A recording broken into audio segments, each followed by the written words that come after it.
You need to hear this before we go any further. Before the chapters, before the evidence, before everything I am about to walk you through tonight. There is a man breathing right now inside a maximum security facility in Wisconsin who woke up this morning unable to fully lift his left arm. A man who cannot look in a mirror without seeing the permanent reminder of what happened to him in a blind spot inside those walls in the summer of 2025. A man who spent years believing he was the smartest person in every room he walked into. He was wrong about a lot of things, but that last one cost him the most. His name is Chris Watts, and if you know this case, you already feel something in your chest right now. That tightening, that complicated, uncomfortable mix of emotions that this case has always produced in people who followed it. Hold on to that feeling, because before this video is over, I am going to challenge it in ways you are not expecting. I am going to show you a man who tried to run the exact same con inside prison that he ran on his wife, on his girlfriend, on investigators, and on a nation that watched him cry on his doorstep and believed him for about 48 hours. I am going to show you how that con fell apart. I am going to show you the inmate who played along while quietly building the trap. I am going to show you the moment the trap closed. And then I am going to ask you a question at the end of this video that I genuinely do not know the answer to. A question about justice, about systems, about what we are actually endorsing when we feel satisfied by what happened to him in there. Because I have been sitting with that question for months, and it does not have an easy answer. This is True Crime Footnotes, and I am an unsolved case analyst. I need to tell you something about why I do this work, because it matters for everything that comes after. When I was growing up, I lost both of my parents to a crime. I was young, I was powerless, and the people who took them from me never faced a single consequence.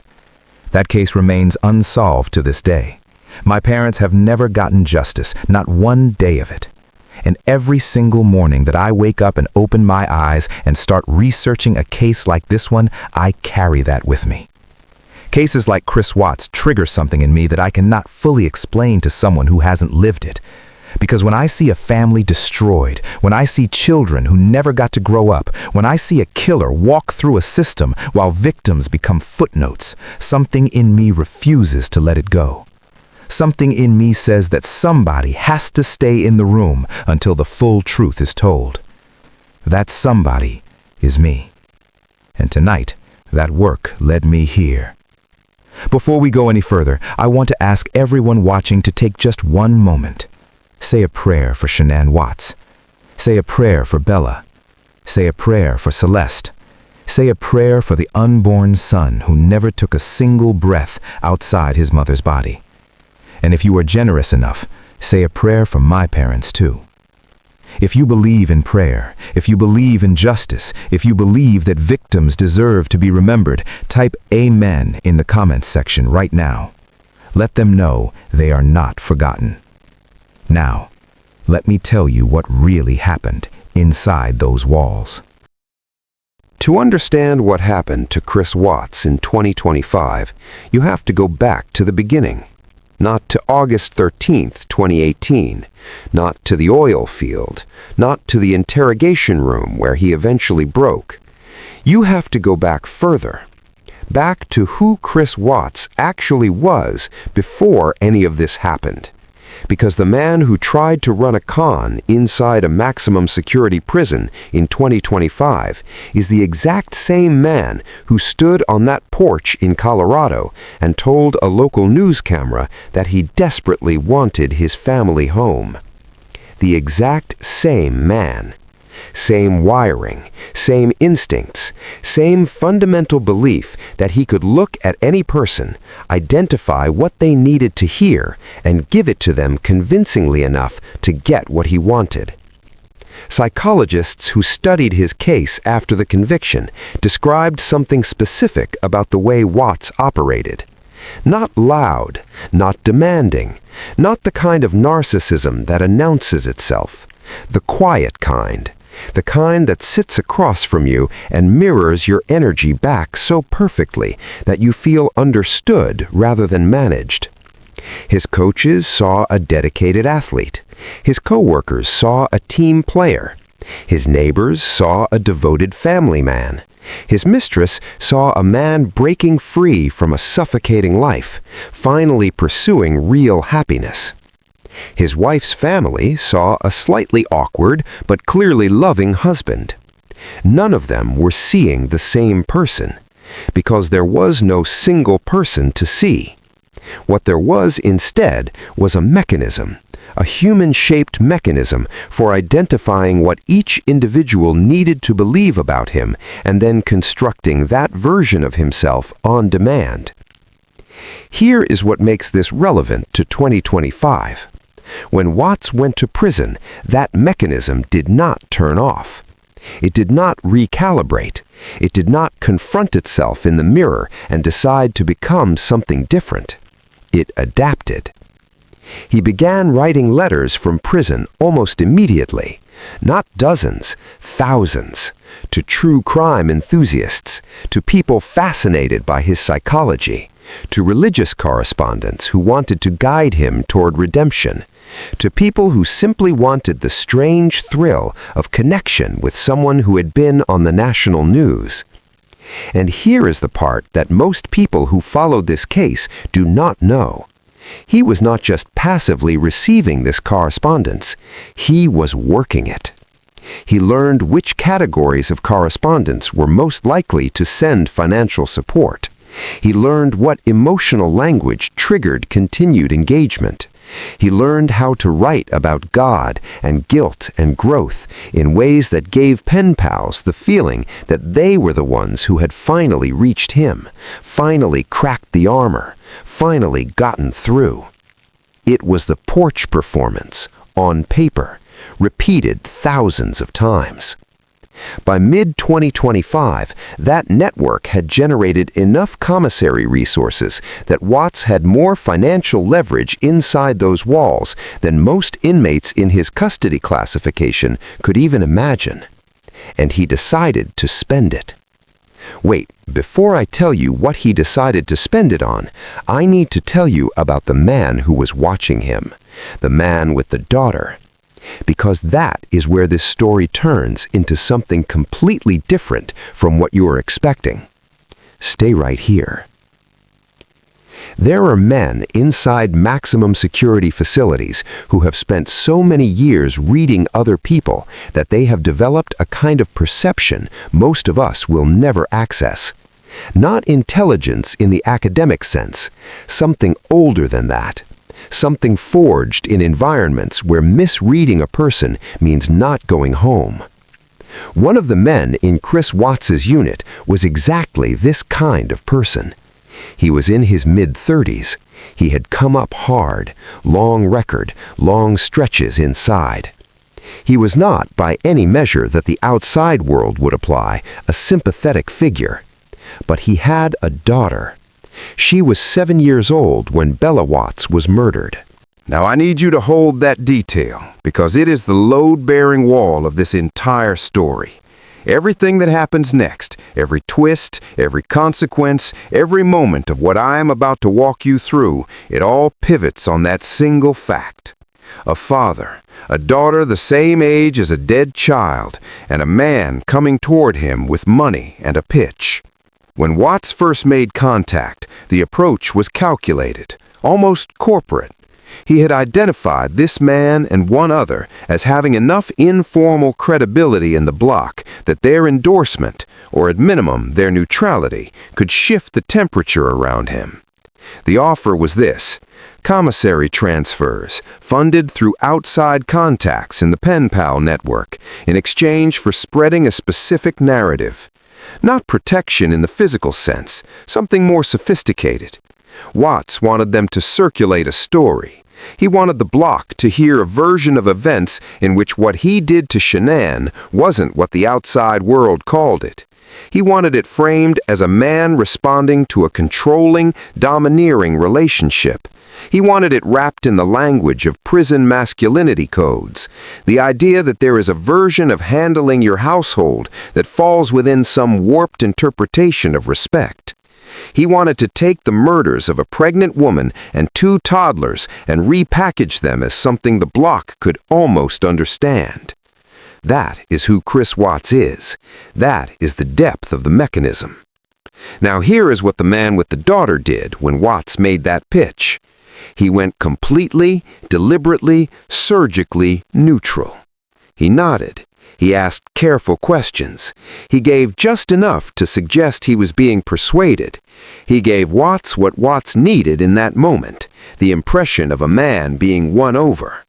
And Chris Watts, who spent years believing he could read anyone, who believed his greatest skill was identifying what people wanted to see and giving it to them, did not notice that he was being read. Because he had never been in a room with a man who had spent 30 years learning to give away absolutely nothing.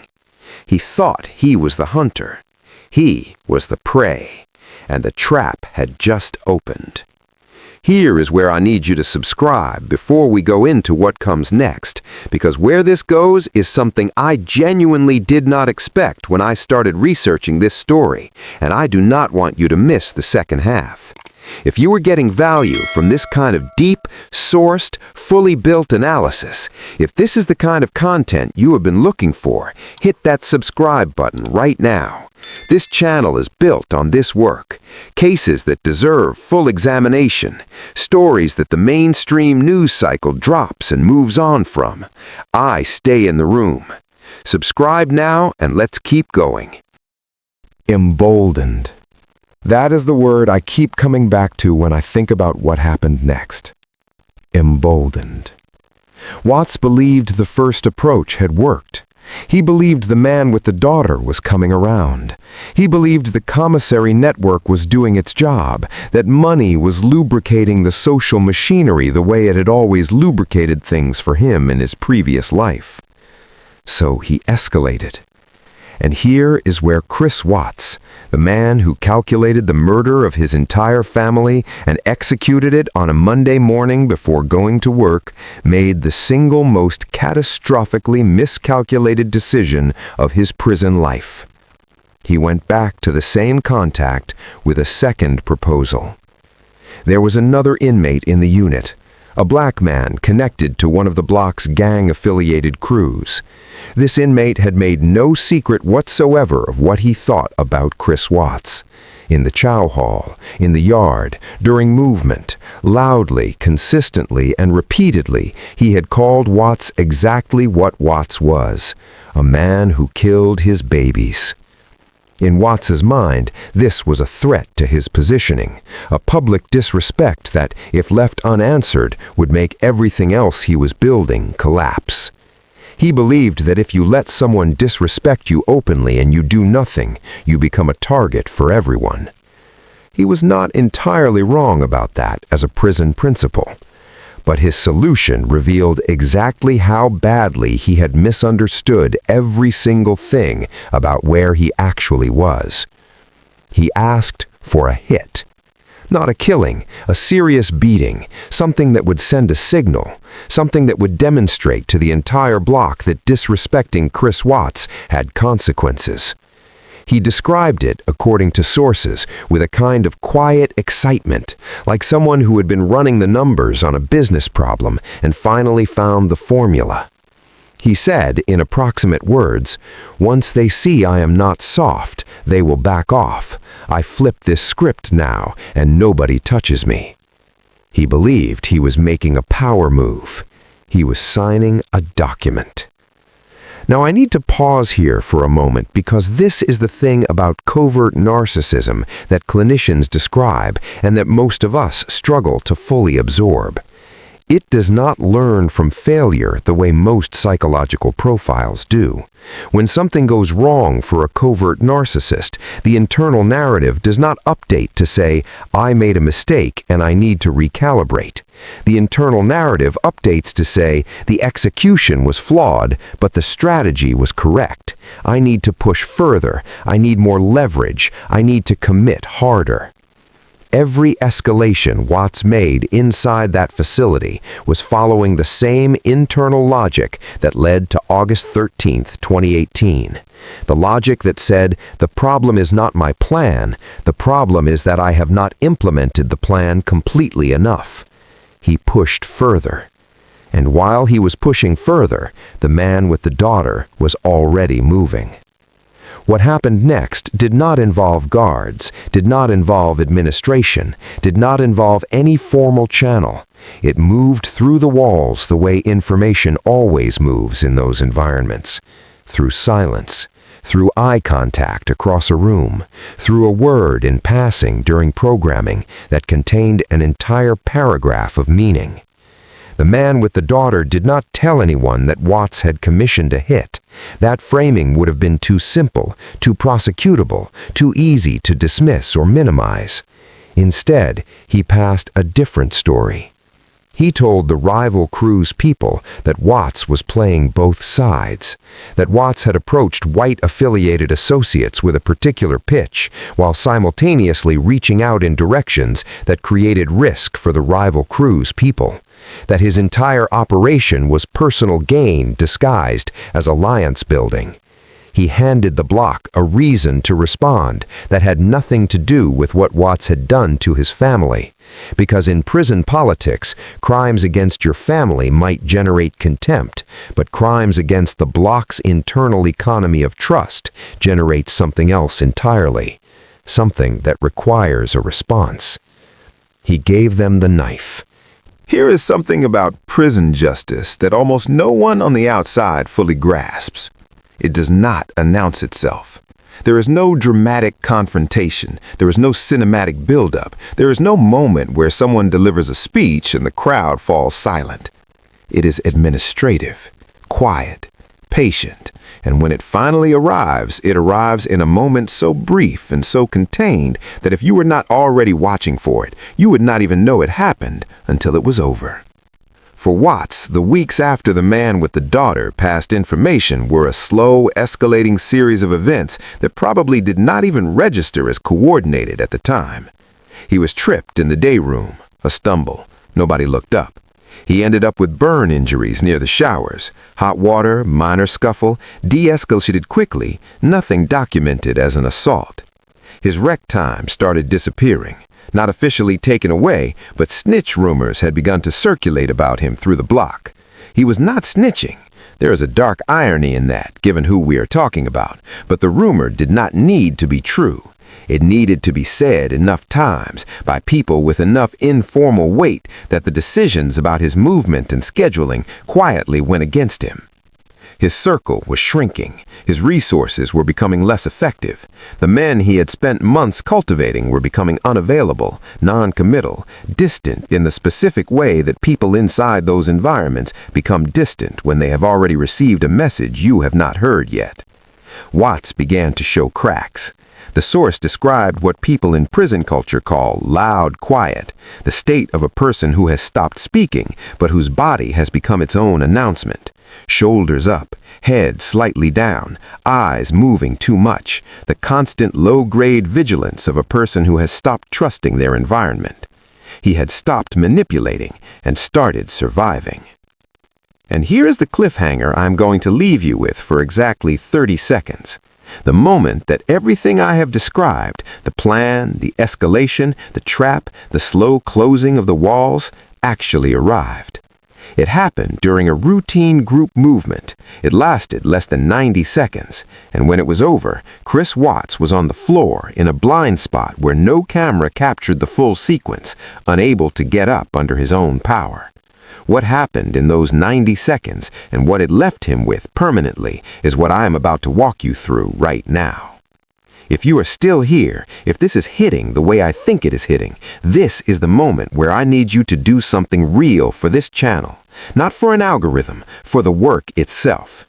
Sharing this video with one person costs you nothing. One person, someone who followed this case, someone who needs to hear the 2025 update, someone who you think is ready for this level of analysis. That one share does more for this channel than almost anything else. It says this content is worth passing on, and it directly determines whether I can keep doing this work at this depth.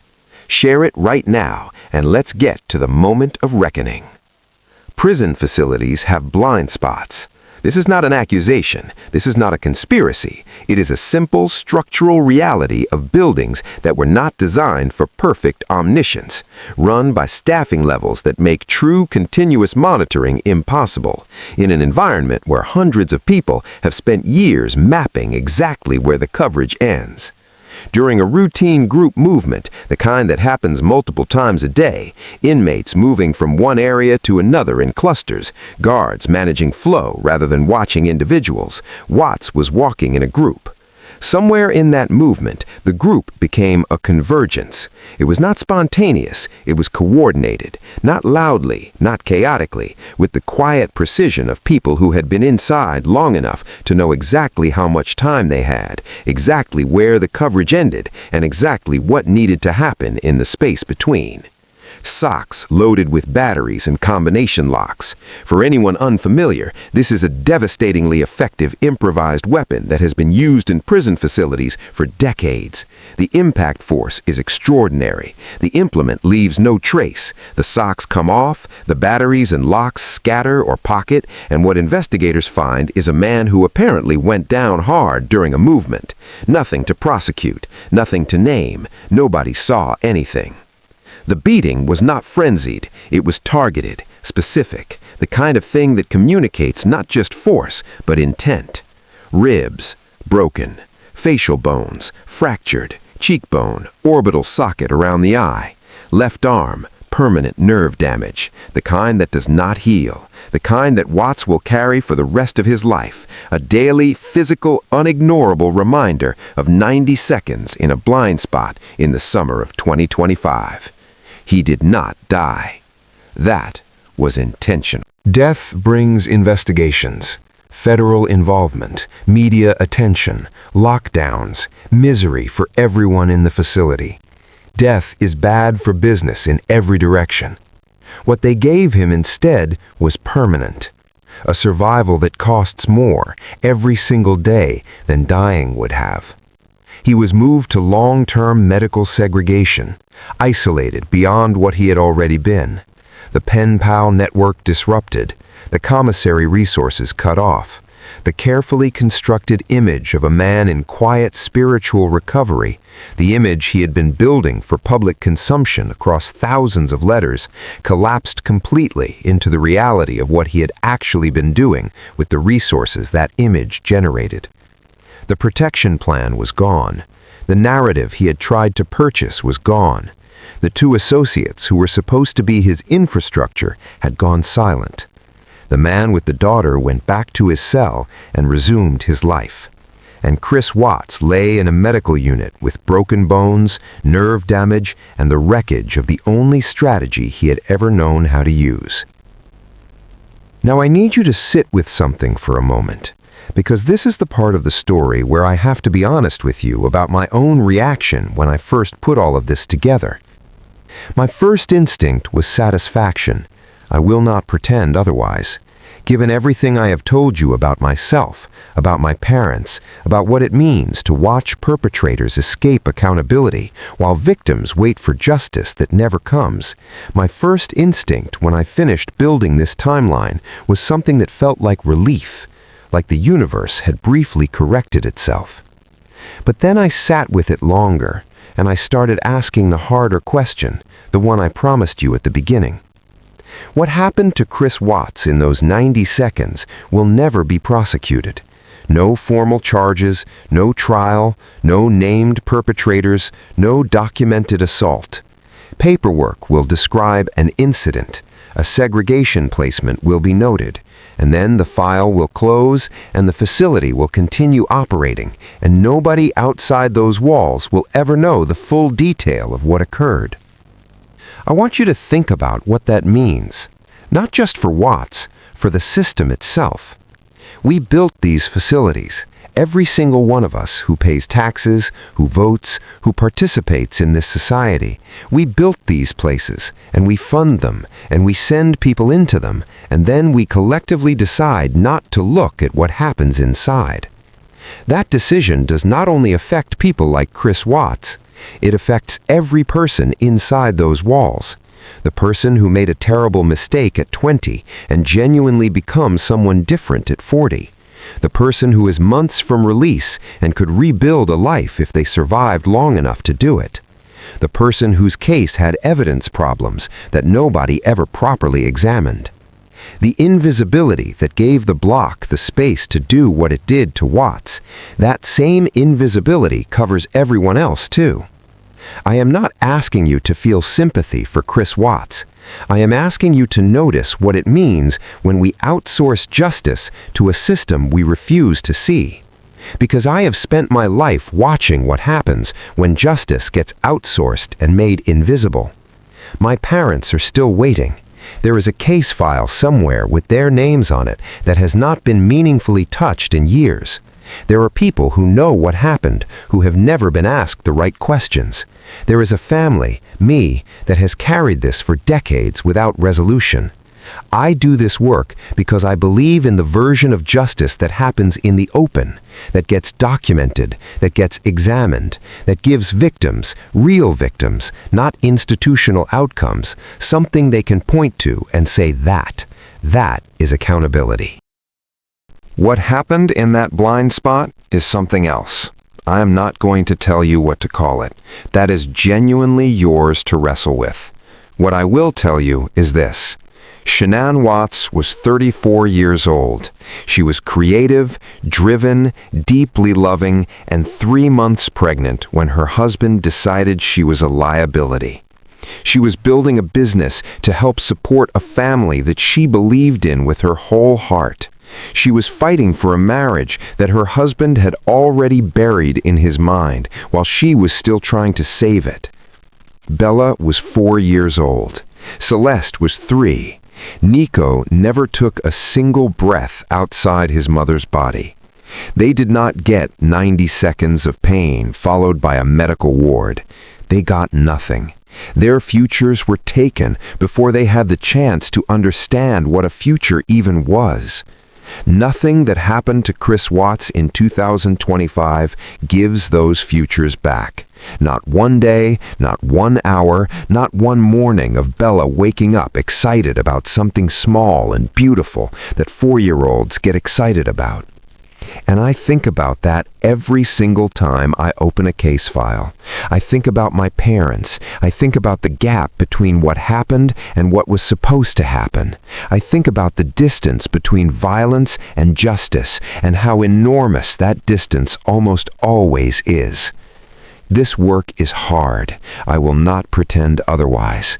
Getting these documents costs money, prison records, court filings, source verification, the endless process of cross-referencing information against other information to make sure what I bring to you is as close to the truth as I can get it. It is expensive and it is exhausting, and there are days when I genuinely question whether to keep going. But then I think about Shanann. I think about Bella and Celeste. I think about my parents, and I keep going. Before we close tonight, I have a question for you. And this is not a rhetorical device. This is not a content strategy move. I am genuinely asking, do you believe what happened to Watts in that facility is justice, or do you believe it is something more complicated than that? Do you think there is a meaningful difference between accountability and punishment? And does the answer change depending on what someone did to deserve being in that room? I want your actual thoughts in the comments, not just reactions, thoughts, because this community is built on people who think carefully about hard questions, and I read every single comment on this channel. There is also a second question. There are developments in this story that I did not include in this video because covering them properly requires a full separate analysis. Specifically, what happened to Watts psychologically after the 2025 events, what sources describe as a significant breakdown in the persona he had been maintaining for years, what mental health evaluations conducted after the incident revealed about who Chris Watts actually is underneath all the performance. If you want that second chapter, type the word breakdown in the comments right now. If this video generates enough response, I will build it. To everyone who has watched this far, you are exactly the audience this channel is built for. People who do not need the story simplified. People who can hold complexity and still care about victims. People who show up for the full truth, even when it takes an hour to tell properly. If you are not subscribed yet, and I mean this with complete sincerity, please subscribe right now. This channel runs on one thing: people who believe this work matters enough to stay.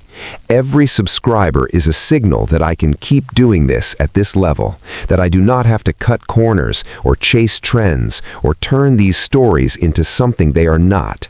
Subscribe, like this video if it gave you something real, and please share it with someone who followed this case, because this 2025 update is not being covered anywhere else at this depth, and it deserves to be seen. One last thing. Shanann, Bella, Celeste, Nico, and my parents. They deserved every single day they did not get. Type Amen if you believe they deserved justice. Let them know they are not forgotten. I will see you in the next one.